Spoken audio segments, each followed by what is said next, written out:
Saúde. Se o homem compreendesse que a saúde do corpo é reflexo da harmonia espiritual, e se ele pudesse abranger a complexidade dos fenômenos íntimos que o aguardam além da morte, certo se consagraria à vida simples, com o trabalho ativo e a fraternidade legítima por normas de verdadeira felicidade. A escravidão nos sintomas e aos remédios não passam, na maioria das ocasiões, de fruto dos desequilíbrios a que nos impusemos. Quanto maior o desvio, mais dispendioso o esforço de recuperação. Assim também, cresce o número das enfermidades à proporção que se nos multiplicam os desacertos e, assoberbadas as doenças, elas tornam-se cada vez mais difíceis e complicados os processos de tratamento, levando milhões de criaturas a se algemarem a preocupações e atividades que adiam indefinidamente a verdadeira obra de educação que o mundo necessita. O homem é inquilino da carne, com obrigações naturais de preservação e defesa do patrimônio que temporariamente usufrui. Então não se compreende que uma pessoa instruída possa amontoar lixos e lamas, insetos patogênicos no próprio âmbito doméstico.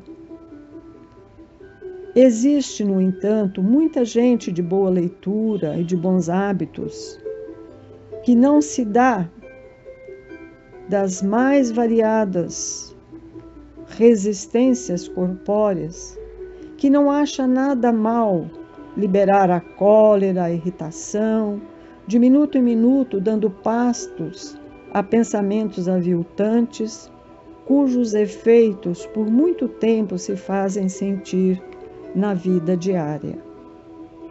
Quem constrói uma habitação cogita não somente de bases sólidas que a suportem, senão também de orientação de tal jeito que a luz do sol a envolva e penetre profundamente.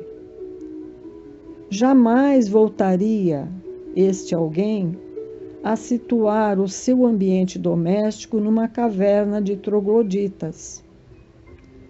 Analogamente, deve o homem assentar fundamentos morais seguros que lhe garantam a verdadeira felicidade, colocando-se no quadro social onde vive, de frente voltada para os ideais luminosos e santificantes, de modo que a divina inspiração lhe inunde as profundezas da alma.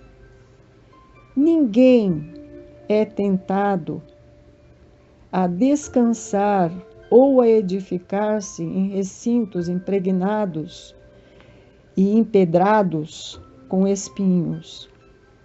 Assim também, as palavras agradáveis que nós proferimos ou recebemos, as manifestações de simpatias, as atitudes fraternais e a compreensão são dispostas a auxiliar, e elas constituem recursos medicamentosos dos mais eficientes, porque a saúde, na essência, é harmonia de vibração.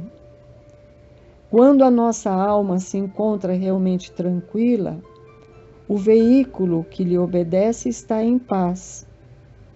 A mente aflita, ela despende raios de energias desordenadas que se precipitam sobre os órgãos, à guisa de dardos ferinos, de consequências deploráveis para as funções orgânicas.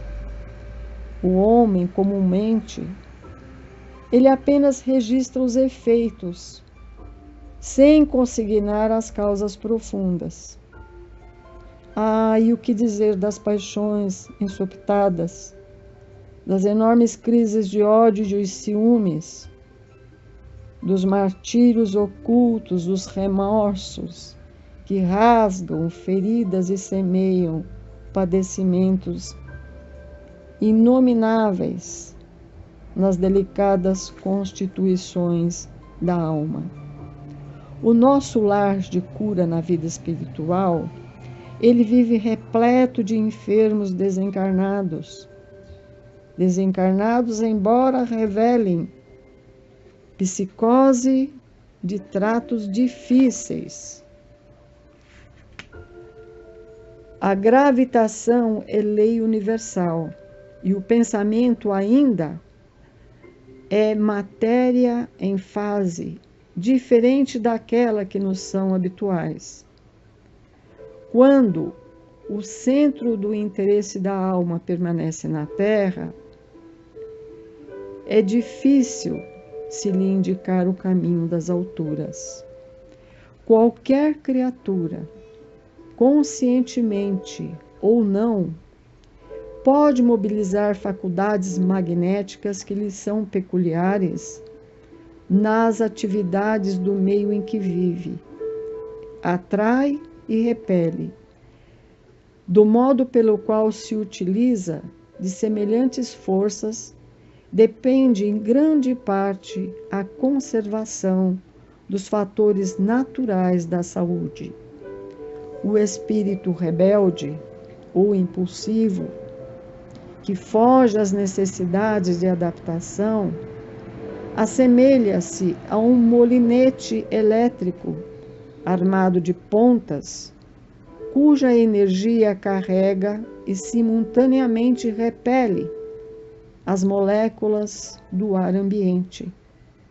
Assim, esse espírito cria em torno de si um campo magnético, sem dúvida, adverso ao qual, a seu turno, há de repeli-lo, precipitando-o numa roda viva, por ele mesmo forjada, transformando-se em núcleo de correntes irregulares.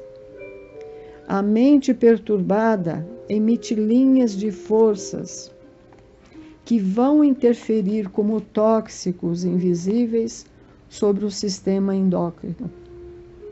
Em muitos casos, será inútil qualquer recurso medicamentoso, porque só a modificação do movimento vibratório da mente, à base de ondas simpáticas, poderá oferecer ao doente as necessárias condições de harmonia. Geralmente, a desencarnação prematura é o resultado de longo duelo vivido pela alma invigilante. Esses conflitos prosseguem nas profundas consciências do próprio ser, dificultando a ligação entre a alma e os poderes restauradores que governam a vida. A extrema vibratilidade da alma, ela produz estados de hipersensibilidade, os quais, em muitas circunstâncias, se fazem seguir de verdadeiros desastres orgânicos, psíquicos. O pensamento, qualquer que seja a sua natureza, é uma energia, tendo, consequentemente, seus efeitos. Se o homem cultivasse a cautela, selecionando inclinações e reconhecendo o caráter positivo das leis morais, outras condições menos dolorosas e mais elevadas iriam presidir-lhe a evolução. É imprescindível, porém, que a experiência nos instrua individualmente, cada qual no seu roteiro, em sua prova, em sua lição. Com o tempo, aprenderemos, que se pode considerar o corpo como prolongamento do espírito.